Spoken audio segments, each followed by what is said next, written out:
Hi students, good morning. I hope you are fine and healthy at your home. Now we are going to discuss chapter number 5, the next video. We have a questions that state law of conservation of momentum and derive law of motion with the help of this law. So first we will know, we have previously discussed about the law of conservation of momentum. It states that the absence of external force, linear momentum of system remains always constant. In the absence of external force, the linear momentum of a system remains constant. Derivation, how will we make derivation? We have to derive the law of motion with the help of law of conservation of momentum. Let the initial momentum of our two bodies A and B are P1 and P2 respectively. That means momentum of A body is P1 and the momentum of B body is P2. Because momentum is vector quantity, so we will take vector P1 and vector P2. Body B applies force on A F12. Body B have a two body A and B.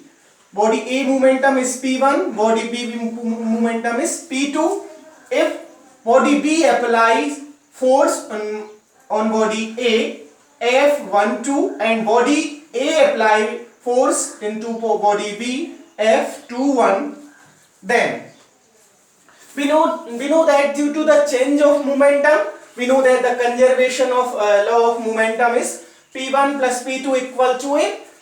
So that means del P1 plus P2 equal to 0. Momentum will be always conservative. It will not be destroyed. So P1 plus P2 is our law of conservation of momentum. So we'll use the del P1 plus del P2 equal to 0. Or we can transform del P1 will be minus del P2.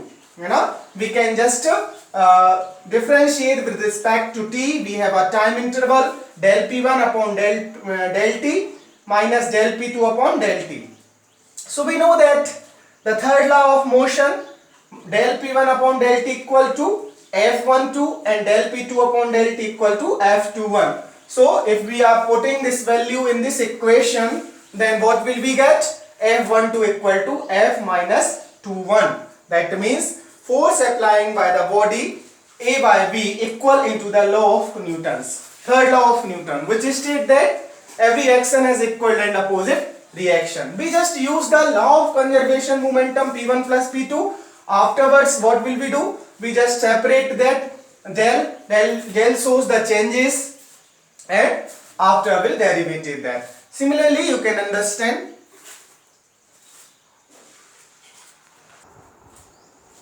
So now students, we will see, we have missed the topic, angle of friction. The angle between the resultant of limiting friction and the normal reaction is called angle of friction. We have studied earlier in a friction topic.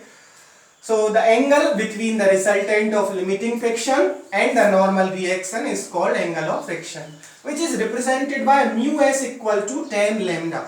Mu s equal to tan lambda. Afterwards, we'll discuss about the angle of repose. When a body is in limiting equilibrium on an inclined plane, then the inclination of a plane with a horizontal is called angle of repose. I have shown you in a diagram in a previous video. When a body is in a limiting equilibrium on an inclined plane, then the inclination of a plane with a horizontal is called, this type of diagram I have understood to you. Horizontal is called angle of repose. It is known as a mu s equal to tan theta. Okay, there is tan theta, mu s equal to tan lambda. That is angle of friction. That is angle of repose. So we have a equation first, mu s equal to tan theta. We have a equation second, mu s equal to tan theta. First equation is mu s equal to tan lambda. So we can see in our first equation and second equation, by the equation first and second, we can see LHS is same, mu s and mu s is same. So we can RHS will also equal. So tan lambda will be equal to the tan theta. Okay, tan lambda equal to tan theta. So tan will cancel. Tan lambda equal to tan theta. Tan we will not cancel, but lambda will be equal to the theta. So angle of friction is equal to the angle of repose. This we wanted to get the information and try to study similar topics. Thank you.